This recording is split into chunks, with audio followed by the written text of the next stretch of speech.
Mr. Dean, you can take care of the MC responsibilities.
like to address the commission because of concerns that I have that actually pertain to my son, who I'm very sorry to say, and I'm brokenhearted and crushed as a mother, but he did pass away tragically on September 25th of 2021. Thank you. And I have a lot of documentation here for you that I will send to you. I will mail it if necessary, but I would also like to fax it if you can come up with a fax number. This goes back to a situation that occurred on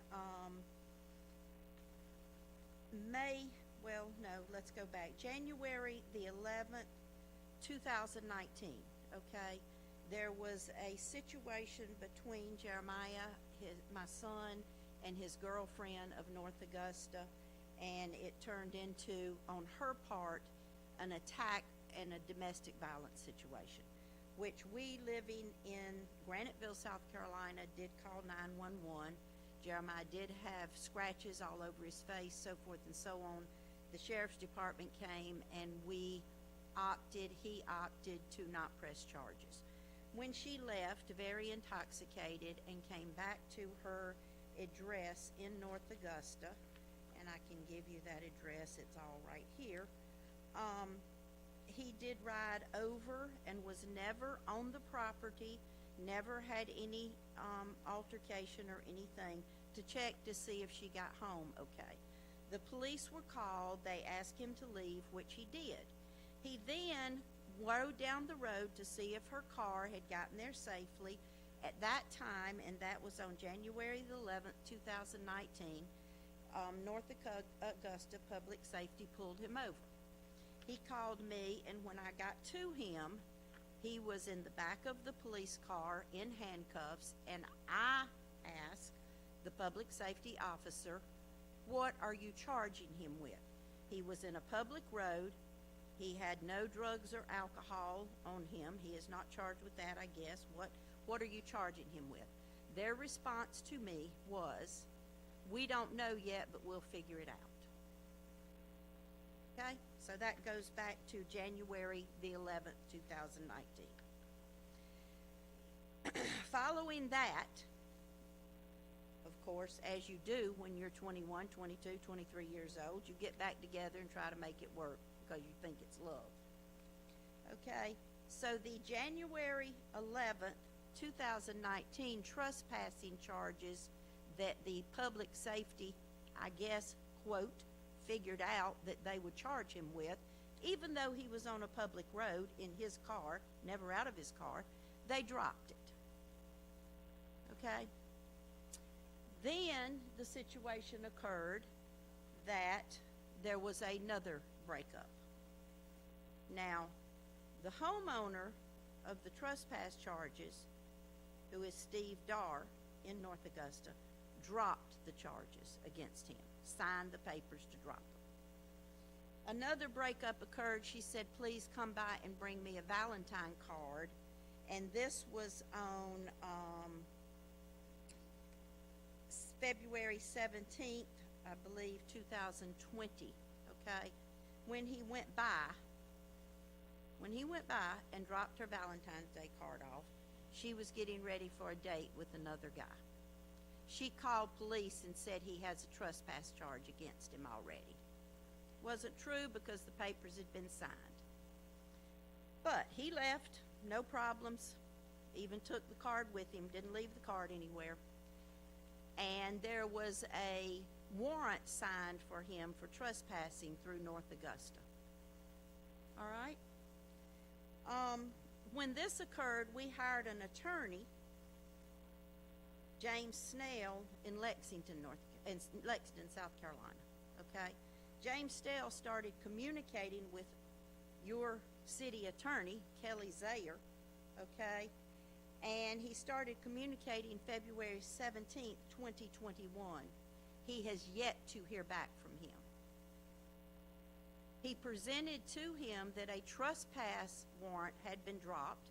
He also presented to Mr. Zayer on 2 different occasions in writing one time, I think in a telephone call, that once you sign a trespass notice, if you invite that person back to eat Christmas dinner and you have them put up lights around your house for Christmas, and you take them on family camping trips to the mountains, it is basically understood that that trespass no longer exists. In other words, according to the experts, the attorneys, in trespassing, they say if you charge someone for stealing bread in your grocery store and they come back and say, my children are hungry, but I'm charged with trespassing, can I come back in? That is negated when you allow them back in your door. This was presented to Mr. Zayer repeatedly, and he refused to ever communicate or acknowledge the communication. So therefore, it was never resolved. This was of great stress to my son. It was of great concern to him. Even under these circumstances and other struggles he had, he finished a mechanical engineering degree and went to Wilmington, North Carolina to work and be brilliant. Okay? I also have, and I have all of this documentation, so I have my complaints here listed. The wrongful warrant issued for Jeremiah Hawkins on 2/17/2020, the lack of professional response and lack of communication in a timely professional manner, February 17th, 2020, 5/29/2020, lack of professionalism of officers, asked what charges, and when they replied, we don't know, but we'll figure it out. Lack of correspondence between Kelly F. Zayer and James R. Snell to resolve the matter. This is unprofessional, it is ridiculous, and I have more concerns because I actually was just speaking to an Aiken County public defender one day, and he said, Julie, I have a whole drawer over there of North Augusta problems. They refuse to communicate. You can communicate with Zayer's office, you can send them letters, you can call them, they refuse to communicate. And that person said, in fact, they pulled the drawer open and said, there they are. Those are people's lives right there. Those are people's suspended license. Those are people's wrongful arrest. Those are people's warrants that should not have been issued. And they refuse to communicate. Kelly Zayer's office will not return calls, will not send back letters, will not communicate. I say all of this, I am amazed. I'm totally amazed that Sheriff Mike Hunt is not here, who I consider a personal friend of mine. I guess the people that their lives are in that drawer in the public defender's office, maybe they're working until 5 o'clock, so you might want to schedule these later so that people can get to them.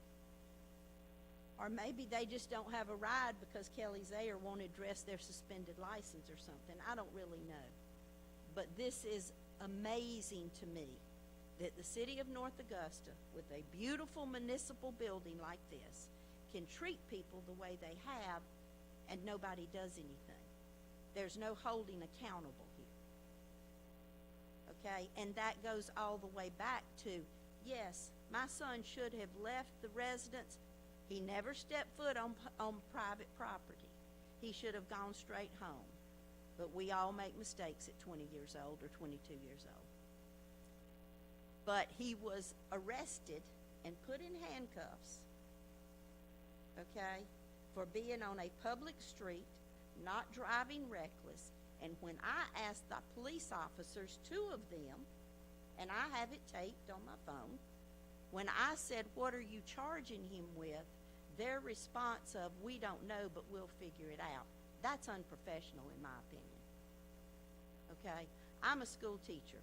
I teach special ed, and I've taught for 34 years. And I would not say to a parent, your child has a learning problem. Your child has a learning disability.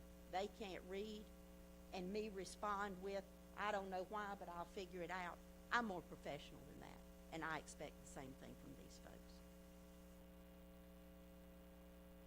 Sure.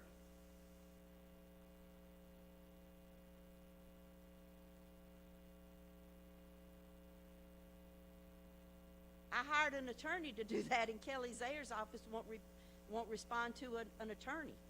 I mean, why do I think? And yes, I did. Before I ever hired an attorney, we went to see I guess it's North Augusta Public Safety, and tried to say, here are the papers. Here's the paper signed where that trespass notice was dropped. Here are pictures of them in front of the Christmas tree this Christmas. You see this date? They said no. As a matter of fact, I can tell you who it was. It's right here on this paper. No, the judge has already signed the warrant. Sorry, see you later. Okay? Thank you.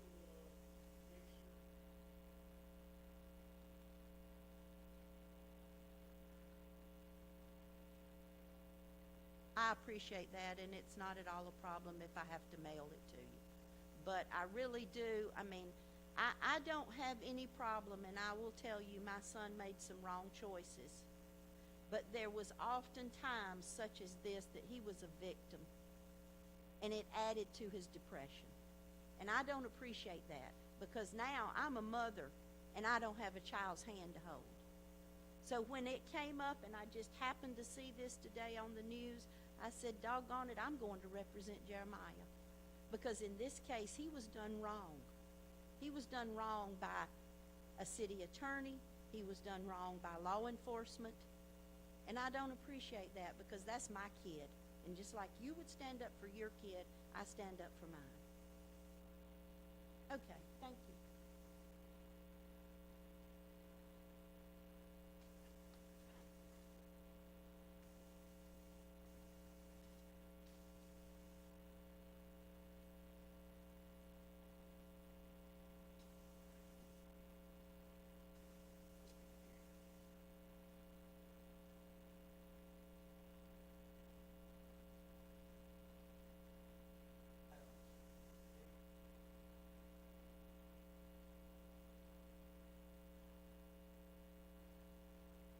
Good evening. We had a lengthy conversation earlier. Yes, sir. Yes, sir. I appreciate the opportunity. And I have the very same thing with me this evening, so I'm not certain if it's necessary for me to go through it. I can, if you would like me to, but I do have the same thing that we talked about earlier today. Okay. All right, sounds great. The very first thing on my list is unsolved murders. That is an issue here in the city. Like I said earlier, North Augusta is a fairly safe and tranquil place to live. Crime is reasonably low. However, when things happen here, it's usually catastrophic. And the few murders that we have had over the few years, they all are still unsolved. One being a good friend of mine, Travis Smith, September, a little over 10 years ago, he was murdered here in North Augusta, and we still don't have any answers. Who did it? Why? What happened? We're still waiting. There's a lot of community and perhaps even cultural issues there. You know, we understand the whole, don't snitch, clause where people don't want to say what they potentially know. That is an issue. However, the murder is still unsolved. There's several others that have still been unsolved as well. And we have the issue with the eastern quarter of the city where representation, support, and seems like patrolling is just not as fair and balanced as it is in the western downtown and the north Augusta areas of town. The eastern quarter is the most heavily populated by African Americans, and there's a huge disparity there. Another thing is what I would like to see, and I think will be beneficial for the community, is if we had community engagement and activity from the police officers. Like I said earlier, it's one thing like when you have a parent who's always there to discipline the child, but they're not there to love on the child. They're there when the child does something wrong or gets something wrong, but they're not there to celebrate the child when they actually do something right. They're not there to encourage the child to do something right. The parent tends to get a better response from that child if they do both as opposed to just one or the other.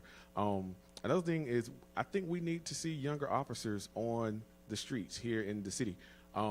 not necessarily because of their physical prowessness or them being able to be able to better perform physical activity, but the world is changing. It has changed and it continues to change and evolve. And younger people are more versed and they're more aware of cultural differences. One of the things that I often talked about in my campaign earlier this year was we needed to make certain that our city, our community, and our culture were all relatable. Although we may have a very small number of African Americans here in this city, we also have Hispanics represented here. We also have Asians represented here, and I believe a few Arabic individuals here in the city as well. Some Indians also. So we need to have representation for all of those people who understand those different ways of life. I said earlier during my campaign, I wasn't quite familiar with white women. So one of the things that I decided to do when I did run was to kind of reach across the aisle and kind of build a relationship and rapport with white women so I could see what living in this city looks like to them from their lens. I'm a barber. I primarily service African American customers. My clientele is pretty much made up of people who look like me. So white women aren't coming in my barbershop to get their hair cut. So in order to be able to serve them as their mayor had I won, I needed to know what life looked like for them, what type of struggles that they faced. And I did that. I extended the opportunity for us to have conversation. They invited me into their homes. We talked, and it was a great exchange. And one thing I didn't mention earlier today, I meant to say this, I had one white woman in particular tell me to see a young, dark-skinned black male in a hoodie doing a political ad for the highest office in her city, that changed the way that she looked at black men in hoodies for the rest of her life. She would never view another black man the same. That's paramount. That only happened from us having conversation and her being able to see me in a different light. Granted, when you see me in my appearance, when I'm in my urban attire, I look just like everybody else. You know, I fit the bill. But that's discrimination, if you will. Because when I open my mouth, they're like, whoa, okay, he's different. And so if we begin to have a conversation, get to know one another, and understand what life looks like from different people's lenses, what are people's challenges? One of the things my mother always told me was everybody wasn't raised like you. I always thought that people at least got the training that I got, and that's just not true. And we can only bridge that gap if we have that conversation. Like I said, that line that divides us, it does not need to be blurred, it needs to be blended. Community leaders, if our police officers represented themselves as community leaders, not just here to enforce punishment. You know, one thing that the city of North Augusta is known for, you do not speed in this town, you will get a ticket. Everybody knows that when you come to North Augusta. If we were that proactive when it comes to leadership, representing every citizen in this community and patrolling our streets, I think we would be able to better curtail some of the crime that does take place here as well. With the car break-ins, you know, we had a situation with the egging of cars earlier this year. Home invasions is not really too big here, but you still have doors being kicked in sporadically. And I think if we did a better job with patrolling our streets, we'd be able to get a hold of that as well. I myself have experienced profiling sitting out in front of my business. I had a North Augusta public safety officer roll up on me one evening, wanted to know what was I doing sitting there. I was driving the same car that I drive to work every day, and he may or may not have known that it was me or not. I have no idea. He did ask for my identification. I gave it to him. Now, I was kind of shocked when he ran it. I thought he was just going to look at it to see that I was me, you know, but he ran it, and the dispatch told him that the subject was the business owner, you know. But the issue was, you know, I'm literally just sitting here. If this is common practice, well, the things that do happen in this town, why are those things happening? You know, if you just see a vehicle sitting in a random parking lot at 9 o'clock in the evening, and that prompts you to pull over and see what's going on there, well, how come everything else is able to happen and get by in the city? So those are some of the issues. I did put it out to some of the people on social media, and one of the questions that I got was, where are they? They said that they see more Aiken County cars than North Augusta cars sometimes when they ride around the city. They asked if we had GPS locators and trackers on marked and unmarked cars, and if so, if not, why not? And then he asked how many holes of golf does the director play per week during the normal work day? And I actually followed up with that, and that was a serious question. Yes, sir. Thank you. I appreciate it.